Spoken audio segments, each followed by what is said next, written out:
Welcome back to the Frugal Homestead. I'm Missy, and today we are making blackberry jam. To start off, you're going to need 7 cups of blackberries. These can be frozen, fresh, whatever you have available.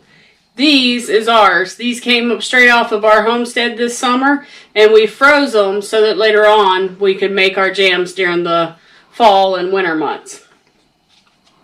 First, I'm going to start with putting them through the sieve.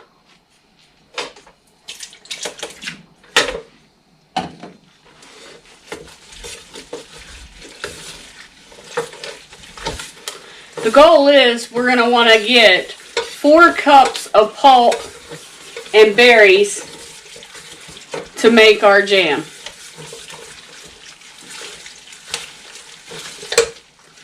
Our berries did extremely well this summer. Better than some of the other things on the homestead. They were just pouring out berries. It was crazy. They got like 8 feet tall.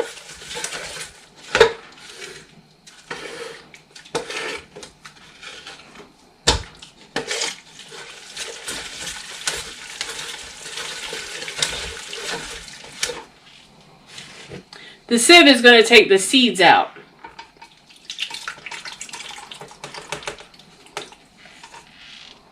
You can skip this step if you don't mind the seeds being in your jam.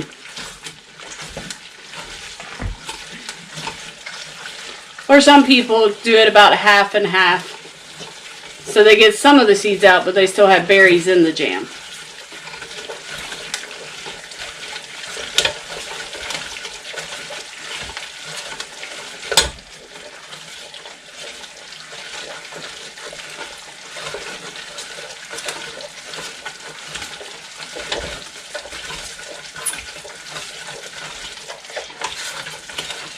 You can also use a Foley mill for this too. I'm going to get these finished up and I'll be back.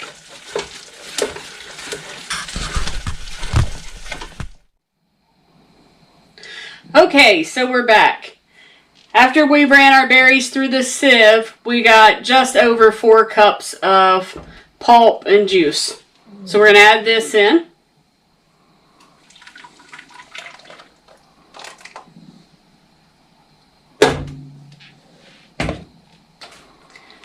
This is 7 cups of white sugar.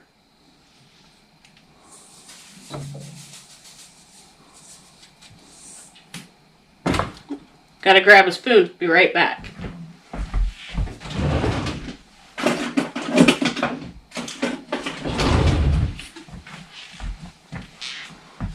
We're just gonna stir these up and turn our stove on medium.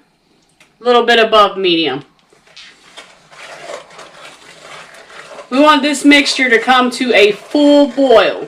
That's a boil that when you're stirring it, it still makes bubbles. As you can see back here, we've already sterilized our jars and our rings, and those are ready to go.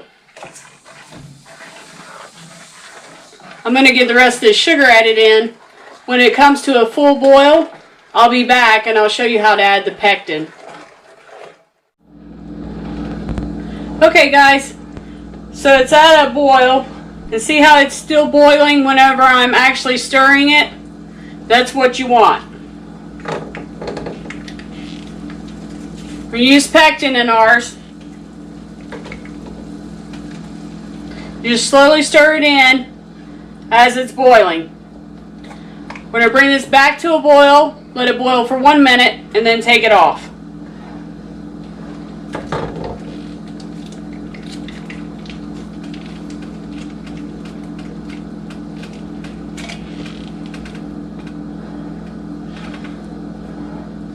I need to also note that with berries, most berries anyway, you do not actually need pectin. You can actually cook your berries down for a few hours and they have natural pectin in them. I tend to do it a little bit quicker, so I always use pectin.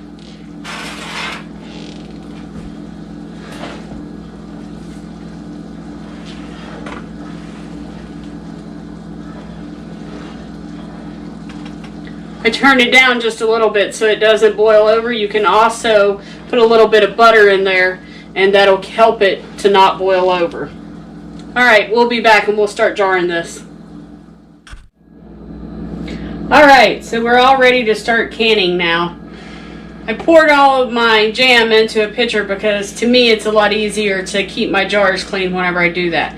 When we fill the jars, we're going to fill them within 1/4 of an inch to the top.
Expect to get splashed.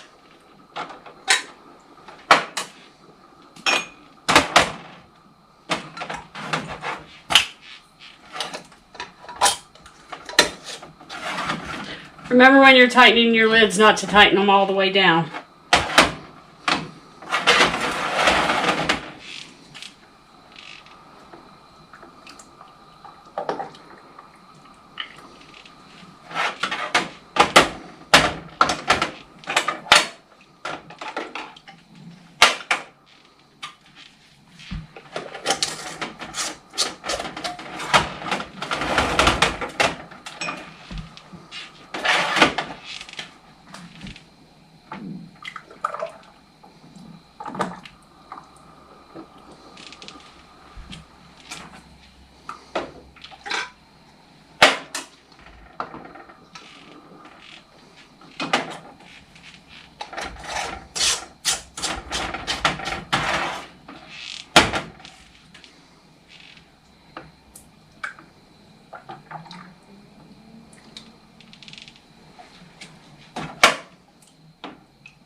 So we got two 12-ounce jars, 4 8-ounce jars,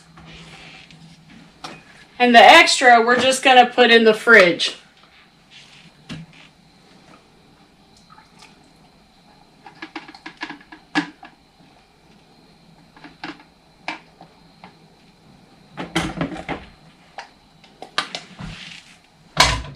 That's probably just over another half pint. This we'll use over the next few days for pancakes or whatever we decide to use it for. Okay, let's get them in the pressure canner. This is my pressure canner cooker. I put it on custom for 10 minutes. You do not have to pressure can jellies or jams. I do it because this is so easy and convenient, especially when you're making small batches.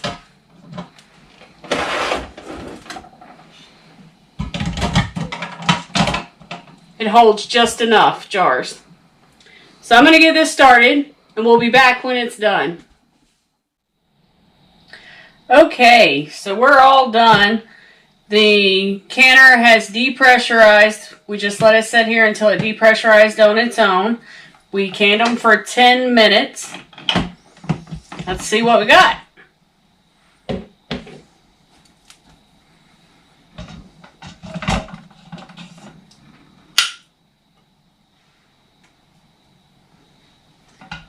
You should start to hear the lids pop.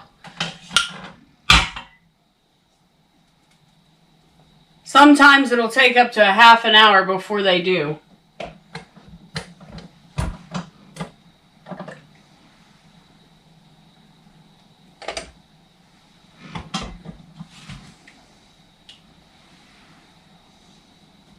This recipe always reminds me of my grandmother back in Kentucky.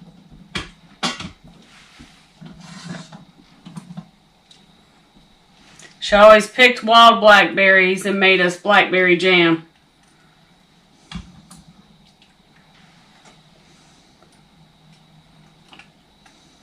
There we go. They all look beautiful. So I hope you've enjoyed our making blackberry jam here at the Frugal Homestead, and I hope you join us in the next one.